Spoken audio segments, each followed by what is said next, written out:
तैयारी के स्तर पर अगर हम बात करें जी। तो इसके स्तर पर कुछ व्यक्तियों के इस प्रकार के भी संदेश आते हैं कि 10वीं के बाद में क्या करें, 12वीं के बाद में क्या करें, या कॉलेज के बाद में क्या करें।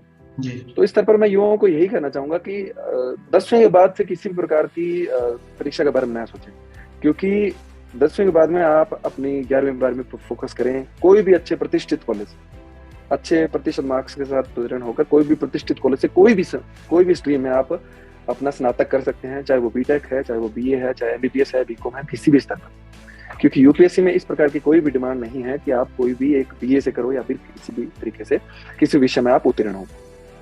दूसरी बात यह है कि जहां तक यूपीएससी का सवाल है तो 70 से 80% इंजीनियर आते हैं, डॉक्टर्स भी काफी संख्या में उत्तीर्ण होते हैं। तो इस बात को लेकर कोई भी शंका या संशय मन में ना रखें कि केवल कला वर्ग में ही आप उत्तीर्ण होकर या फिर एक प्राइवेट स्तर पर आप स्नातक करके आप इस परीक्षा को पास कर सकते हैं। जिसमें आपको लगता है कि आपका स्वभाव इस संकाय की तरफ जा रहा है तो उसमें आप उत्तीर्ण हो, अच्छे से उसको उस विषय को पढ़ें, क्योंकि यूपीएससी में एक वैकल्पिक विषय भी होता है। तो अगर आप उसमें पढ़ेंगे तो उस वैकल्पिक विषय के स्तर पर भी आप उस विषय का चयन कर सकते हैं जिसमें एक आपने शिक्षा ग्रहण किया। तो और इसमें परीक्षा के स्तर पर अगर आप शुरू में प्रारंभ करना चाहते हैं तो कॉलेज के स्तर पर एक आप अपने कुछ मित्रों का समूह बना सकते हैं, जिसमें शुरुआत के 1-2 साल तो अगर नहीं बनाएंगे तो ज्यादा बेहतर होगा। आप कॉलेज में जो एक्स्ट्रा करिकुलर एक्टिविटीज हैं उसमें पार्टिसिपेट करें, अपने व्यक्तित्व को बहुआयामी बनाने का प्रयास करें। इसमें खेल में आप हिस्सा लें, किसी अन्य जो सांस्कृतिक गतिविधियां उसमें आप हिस्सा लें, ताकि आपकी जो व्यक्तित्व है वो बहुमुखी और बहुआयामी बने। क्योंकि यूपीएससी में जब साक्षात्कार होता है तो उसकी भी डिमांड वो यही देखते हैं कि व्यक्ति कितना बहुआयामी है और किन किन परिस्थितियों में किस प्रकार से वो रिएक्शन दे सकता है। तो ये भी एक उनका क्राइटेरिया होता है। तो इस प्रकार से जब आप व्यक्तित्व को ढालेंगे तो आप जब अपना स्नातक पूर्ण करेंगे या फिर आपने मास्टर्स किया है तो वो पूर्ण करेंगे, तो आप एक ऐसा व्यक्तित्व अपने विकसित कर लेंगे जो कि यूपीएससी के लिए एक जो शर्तें हैं, अहर्ताएं हैं, वो पूर्ण करता हो।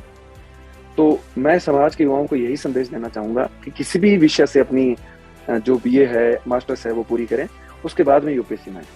और अगर वो कॉलेज से स्टार्ट करना चाहते हैं तो कॉलेज के अंतिम वर्ष में वो प्रारंभ करें। और जो एनसीईआरटी की किताबें हैं हर विषय की, चाहे वो राजनीति विज्ञान है, चाहे वो अर्थशास्त्र है, चाहे वो इतिहास है, चाहे वो भूगोल है, उन सभी की जो एनसीईआरटीज हैं उनको पढ़ना स्टार्ट करें और उनको उन पर कमांड हासिल करें। ये आपको पता हो कि अगर इस पेज पे ये जानकारी है तो अगले पेज पे किसी के जो विगत वर्षों के प्रश्न पत्र हैं उनको आप दिमाग में रखें, उसके सिलेबस को दिमाग में रखें कि यूपीएससी किस प्रकार का इसका सिलेबस है और किस प्रकार के प्रश्न यूपीएससी पूछता है। तो फिर आप जब तैयारी करेंगे तो उन प्रश्न पत्रों के हिसाब से ही आप अपनी तैयारी के स्तर को नई धार दे पाएंगे। तो इस प्रकार से अगर आप तैयारी करेंगे, उनको बार बार रिवाइज करना है और जब वो पूर्ण हो जाए तो उसके बाद में कॉलेज से निकलकर आप एक फुल फ्लेज्ड स्तर पर आप तैयारी शुरू कर दें